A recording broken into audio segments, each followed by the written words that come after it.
मियाँ साहब, इससे पहले कि मैं डॉक्टर साहब ज्वाइन करें, हम थोड़ी सी बात जरा सियासत की कर लेते हैं। ये फरमाइए कि ये जो मीटिंग ऑफ टाइटन्स हुई है with regard to the appointment of the जो लीडर ऑफ दी अपोजिशन है, जनाब किबला एक तो ये PTI के जो लोग गए हैं और माशाल्लाह सरदार साहब जो हमारे स्पीकर हैं कितने की ये बाइख्तियार हैं, माशाल्लाह हैं तो सही। वैसे मैं आपसे पूछ रहा हूँ कि ये क्या ये अचकज़ई साहब को अपने तय कर लेंगे कुछ या बन रहे हैं, या फिर इसी तरीके से कोई अरेंजमेंट कर लिया जाए जो पहले हुआ था। हमने देखा कि वो जो सीटें थी मुख्तस, इस तरह से कोई बना लिया जाए, एक कंसेंसस कैंडिडेट हम अगर ले आएँ, भले वो मुस्लिम लीग नून से हो जाए या पीपल्स पार्टी से हो जाए, क्या ख्याल है? वैसे मैं तफन्नुन तौबा के तौर पर भी नहीं कह रहा, इस तरह हो भी सकता है। आप क्या देख रहे हैं?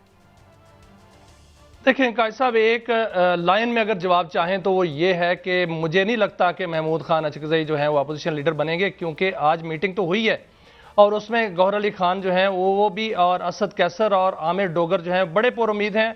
और उनका कहना यह है कि जुमेरात तक हमें नोटिफिकेशन जो है मिल रहा है। लेकिन जो इतलात हैं वो ये हैं, और तलाल चौधरी साहब जो हैं उनसे जब ये पूछा गया कि क्या वो महमूद खान अचकज़ई जो हैं वो अपोजिशन लीडर बन रहे हैं, तो उन्होंने कहा कि देखते हैं और देखेंगे। जो इतलात हैं वो ये हैं कि वाज़े तौर पर यह मौक़िफ़ इख्तियार किया गया है कि अपोजिशन लीडर अगर होना है तो वो PTI के अंदर से होगा, तो फिर ठीक है। ये महमूद खान अचकज़ई साहब जो हैं वो PTI से नहीं हैं, और इसलिए महमूद खान अचकज़ई के जो अपोजिशन लीडर बनने के इम्कानात हैं कायद साहब वो बहुत कम हैं। अगर वो बन भी जाएं तो एक और उनके खिलाफ जो है वो एक मूव जो है वो तैयार है, वो ये है कि PTI के बानी अरकान जो हैं वो इस मामले को आईनी अदालत में ले जाएंगे, और इसके लिए उन्होंने बिल्कुल तैयारी कर रखी है कि अगर महमूद खान अचकज़ई अपोजिशन लीडर बनते हैं तो इस मामले को वो आईनी अदालत में ले जाएंगे, और आईनी अदालत के सामने वो पटिशन दायर करेंगे कि महमूद खान अचकज़ई की जो तकर्री है वो खिलाफ आइन है, खिलाफ कानून है, और ये मुश्किलात हैं जो उनके सामने हैं। लेकिन जो अपोजिशन है जिसमें गौहर अली खान है ख़ास तौर पर, वो बड़े पुरुमीद हैं कि जुमेरात तक शायद उनका नोटिफिकेशन हो जाए, लेकिन मुझे नहीं लगता कायद साहब। नहीं, वैसे तो फिर बड़े माशाल्लाह अच्छे अरेंजमेंट है ना आईनी अदालत में, तो हमें अंदाज़ा है कि इंशाल्लाह इंसाफ का ही बोल बाला होगा जिस तरह माजी में होता रहा है। तो इसमें प्रॉब्लम क्या है? वैसे मुझे समझ नहीं आती कि ये इतनी हुकूमत में क्या है इसमें। यानी अगर एक मेजॉरिटी पार्टी जो आपकी अपोजिशन की है वो किसी को आगे कर रही है तो क्या हो जाना है? इनमें से कौन सा चीख गुएरा है? क्या मुश्किलात हैं? या इतना इख्तियार भी नहीं है गवर्नमेंट के पास कि यार एक चलें ये एक फेज सेविंग के लिए कर लें, बाकी तो माशाल्लाह हमें अंदाज़ा है ही सबके इख्तियारात का और जो है ताकतों का। मियाँ साहब देखें कायद साहब, सबसे पहले तो ये है कि PTI को अपनी अदाओं पर गौर करना चाहिए और उन पर जो है वो कुछ थोड़ा सा ख्याल करना चाहिए कि जिस तरह की हरकत वहां पर हो रही हैं। जिस तरह PTI की हरकत हो रही हैं, नहीं वो नहीं है तो उन्होंने उनको नामजद क्यों किया है? अगर वो नहीं है तो उनको नामजद ही नहीं करना चाहिए था। तो फिर गौहर अली खान जो है वो होने चाहिए ना असूलन कायद साहब, असूलन तो फिर गौहर अली खान साहब बैरिस्टर जो हैं वो होने चाहिए अपोजिशन लीडर। वो नहीं है, जो खान साहब ने कह दिया, जो बानी PTI ने कह दिया, वो उन्होंने कहा कि हमने मान लिया। भाई कहां पे जमहूरियत है? लेकिन यही मैं बात कर रहा हूं सर, जो PTI है उनको अपनी अदाओं पर गौर करना चाहिए। जो सुहेल खान अफरीदी साहब हरकतें कर रहे हैं, जिस तरह की वो बातें कर रहे हैं, क्या वो ठीक है? बात क्या हुई, एक शो में मैं बैठा था, मेरे दोस्त है, मैं नाम नहीं लेता उनका, उन्होंने बहुत अच्छी तजवीज़ दी है। उन्होंने कहा कि अयूब खान के दौर में जब सदर अयूब खान सदर थे तो अपोजिशन लीडर उनके बड़े भाई थे या छोटे भाई थे माशाल्लाह, और बड़ा उन्होंने मतलब अपोजिशन में। तो इधर भी ये हो सकता है, ये बाकायदा कल एक शो में मुझे बताएगा, और मैं इसमें कोई हैरत की बात भी नहीं है। लेकिन भाई साहब राजा रियाज साहब रहे हैं ना यहाँ पर अपोजिशन लीडर। राजा रियाज साहब तो यहाँ भी अपोजिशन लीडर रहे हैं PDM दौर में।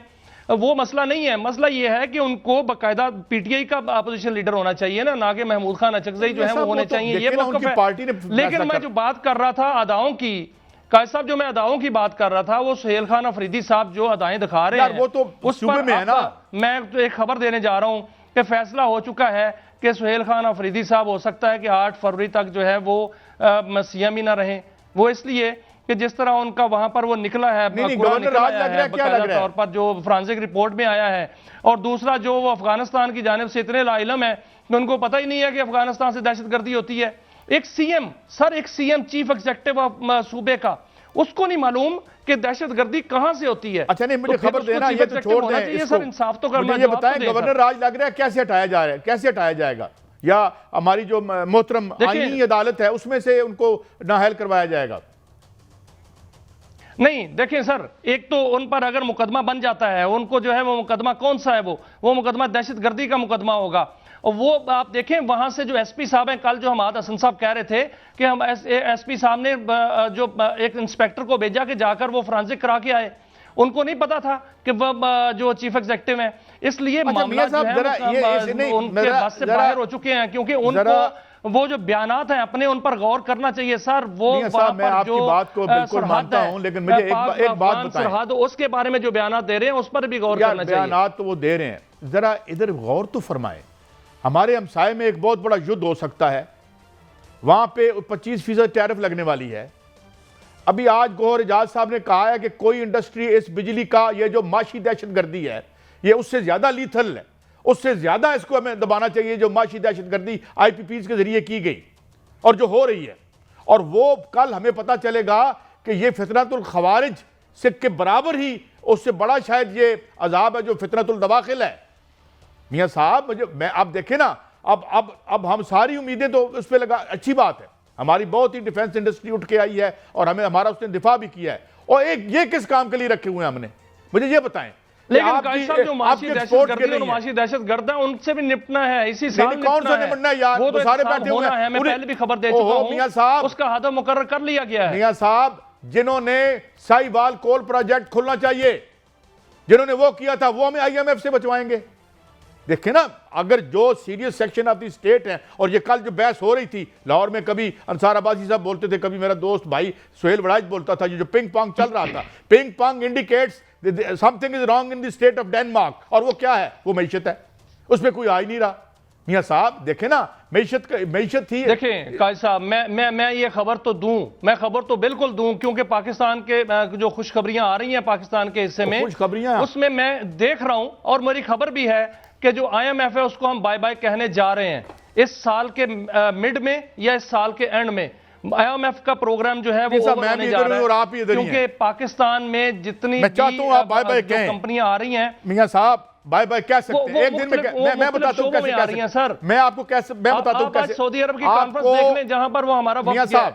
मियां साहब मेरी बात सुनिए, बाय बाय हम एक दिन में कह सकते हैं, कैसे कह सकते हैं? 22 अरब डॉलर की जो सब्सिडी लेती है ये अशराफिया बंद कर दें। कोई किसी आपको फॉरेन इन्वेस्टमेंट की जरूरत नहीं है। एक साल में यहां बैठे बैठे जितना वेस्ट ये करते हैं, जितना अपने ऊपर ये रोज जहाजों में खानदान और शादी के जो कार्ड लेके चले जाते हैं, इनके ये लले तलले बंद कर दें। यूएनडीपी की रिपोर्ट के मुताबिक जो इंटरनल सब्सिडी है वो बंद कर दें। हम आईएमएफ के पैसे हर साल वापस कर सकते हैं, 10-10, 8-8, 4-4 बिलियन डॉलर हम डेट रिटायर कर सकते हैं। भाई दवाई आप, यानी वही दवाई अभी वो कह रहे हैं कि अभी जो उन्होंने ब्रीफिंग दी है मुबैना तौर पर 2028 में, यानी हमने 3 प्रोग्राम और लेने हैं, 26, 27, 28, फिर 28 में जाके हम इसको खुदा हाफिज कहेंगे। नहीं मियां साहब वो तो ये क्लेम कर रहे हैं। कायद साहब यही बात हुई है कि या हम आईएमएफ के प्रोग्राम लें या अपने खुद मुख्तार जो है वो तरक्की करें। अब जो बात की आपने शादी की, शादी अगले दिनों में होने वाली है, उसमें देखते हैं कितना खर्चा होता है, सामने आ जाएगा। लेकिन जो मैं तो ये नहीं कहता, और जो जिमस्टोन्स हैं वो पाकिस्तान को तरक्की की बुलंदियों तक ले जा सकते हैं, और इस हवाले से पूरा प्लान बन चुका है। कायद साहब मियां साहब मैं ये कह रहा हूं, देखें बात ये है मियां साहब, देखें 25 दफ़ा एक डॉक्टर साहब की दवाई हमें नाकाम कर चुकी है। 25 दफ़ा ये लोग प्रोग्राम लेते हैं और जाके फिगर फजिंग करते हैं, इनका पर फिगर फजिंग के इल्ज़ाम लगे हैं। तो मेरे ख्याल में I think we need a better doctor. हम एक साल में खुदा हाफिज हैं, मगर वो और ही होंगे who will bell the cat.